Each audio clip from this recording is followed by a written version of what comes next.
Ladies and gentlemen, welcome in. Continuing the off-season college football way too early schedule look ahead, where we go over some schedules and kind of talk about teams, how they're projected to do, whether or not their schedule is tough or easy, etc. Today we're looking at Colorado, Florida, and South Carolina, starting with the newly hyped up Colorado team here, formerly 1-11, but this is going to be a completely revamped roster with Travis Hunter coming in. You know, they're getting Deion Sanders' son there to play quarterback. I would say, first let's look at the schedule, and then I'll give my prediction on them.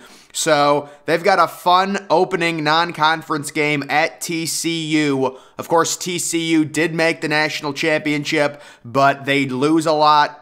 And it doesn't help that they got annihilated in the national title. So it wouldn't surprise me if TCU was outside of the top 10 when this game takes place, even after the Natty appearance.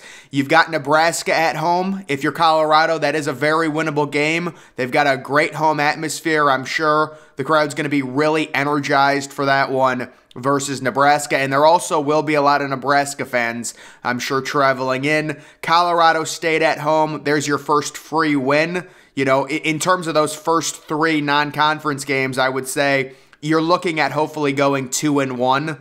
That's what I would shoot for. TCU, they are breaking in a new quarterback, I believe, but that game is still a big uphill battle. Colorado is a completely new team. They've got a new roster. It's going to take them time to really gel. Nebraska at home, you've got to figure, even with Matt Rule, the hype surrounding it, it is a winnable game, although Casey Thompson is returning. I would say that's almost a pick'em type game, but it is right now really hard to project how good Colorado is going to be because they've got a completely new roster. And then Colorado State, little Colorado rivalry. You've got Colorado versus Colorado State. Guys, if you don't know, Colorado State was horrible. They were legitimately one of the worst just overall FBS teams last year, so that's a free win you would hope for Colorado. And then their non-conference schedule, so unfortunately with the Pac-12, we don't know when these games will take place. We just know the home and the road games. So at Arizona State, that'll be pretty hilarious considering Arizona State also has virtually a completely new roster in the transfer portal. But if you're Colorado, you've got to go into that game optimistic. You go into the Arizona home game optimistic. Maybe you steal one against Oregon State, who's got a new transfer QB. You know, that's kind of winnable. Stanford at home is very winnable. USC at home, that could be fun, but you're going to be at a significant talent disadvantage facing Caleb Williams and that Lincoln Riley offense. And then the road games, it's pretty brutal for Colorado.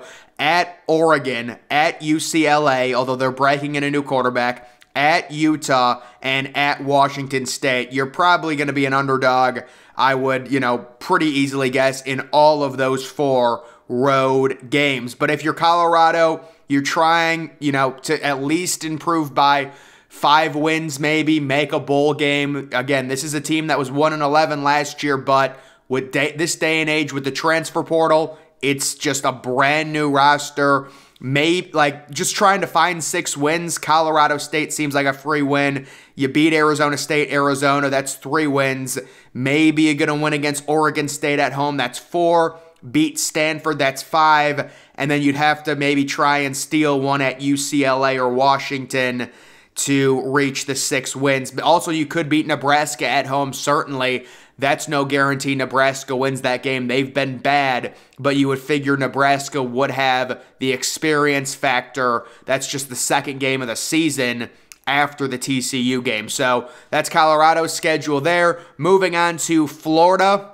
They are a team that, man, it's just brutal what happened to Florida. They're trying to develop Anthony Richardson. He really wasn't that good, but he still leaves anyways because the NFL is obsessed with tools, and Anthony Richardson very likely will be a top 20 pick in the NFL draft. He will probably be the 4th quarterback off the board. When it comes to their schedule, week 1 at Utah, so that is the return game of the home and home.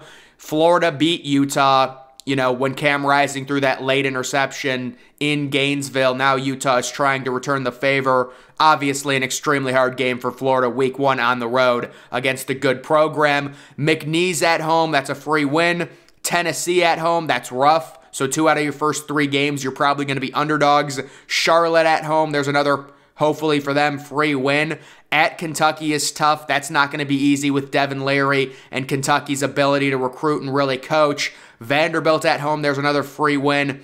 At South Carolina, we really don't know what we're going to get from South Carolina. They've had a very odd offseason. They certainly had a good finish to the 2022 season with those 2 major upsets, and then they almost beat Notre Dame. They get an off week right in the middle of their season, maybe a little bit towards the back end, which is really right when you want it. So if I was a Florida fan, I'd be pretty happy about that. You get the neutral site game versus Georgia. That is going to be very, very tough, of course. You get Arkansas at home. That's winnable, although Arkansas is returning KJ Jefferson.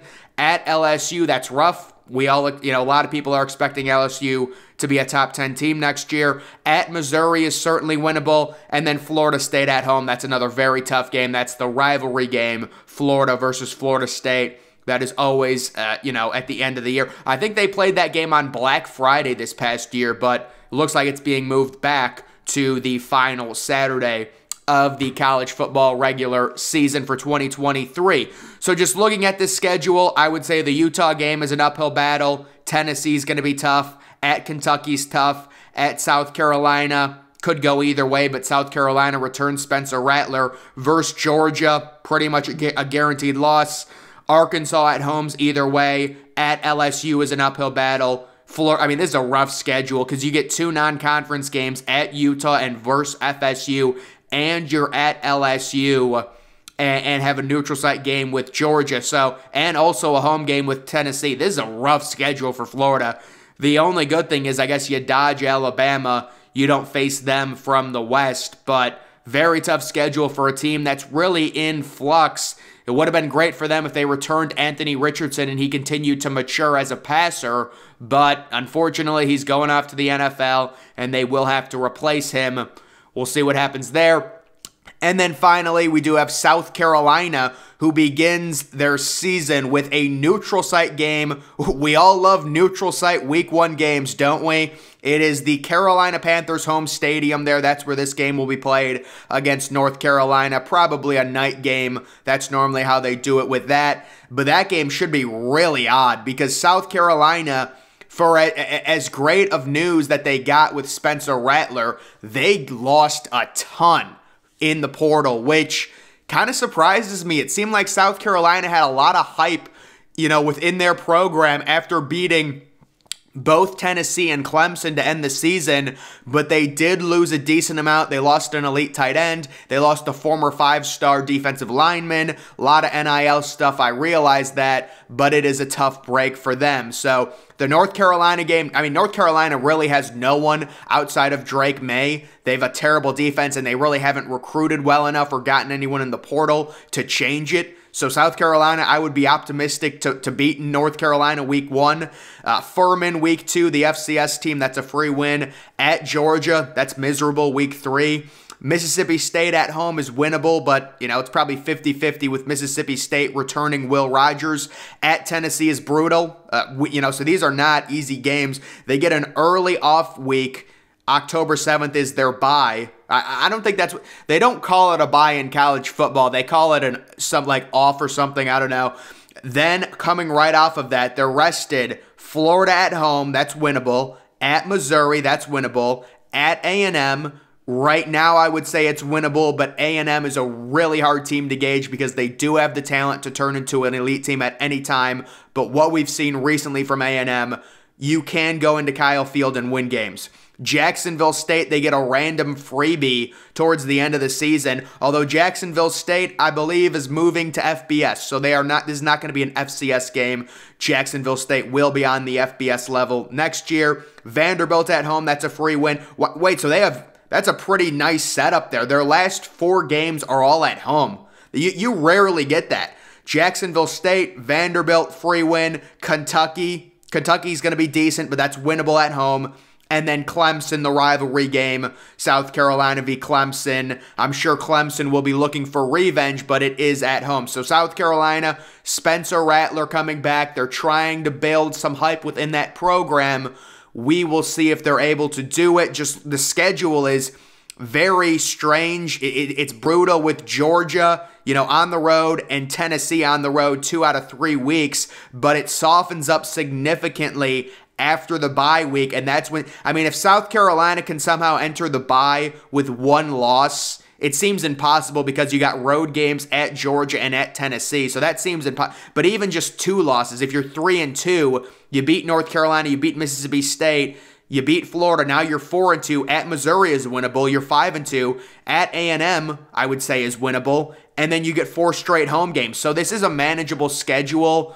North Carolina in the non-conference is certainly, I would say, pretty ideal. North Carolina, even with Drake May returning, they don't have a good defense, and they lose Josh Downs.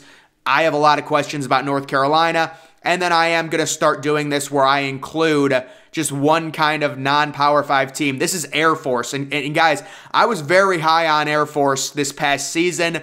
I am not sure what they return, but normally, with it being the military, they should return a lot, and I like the way their schedule sets up. You take a look, a lot of the dates are to be announced, but their first 4 games, their first 2 games, you would figure Robert Morris and Sam Houston, I guess they're not Sam Houston State anymore, Sam Houston, just in general, they should be 2-0 in those games. At Navy versus Army, both winnable. And then their schedule, Utah State at home, that's a win. Wyoming at home, that's a win.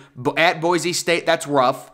At Colorado State, that's a win. At Hawaii, at the Chang Complex, I would say that's a win. San Diego State at home, that's a toss-up. UNLV at home, that's a win.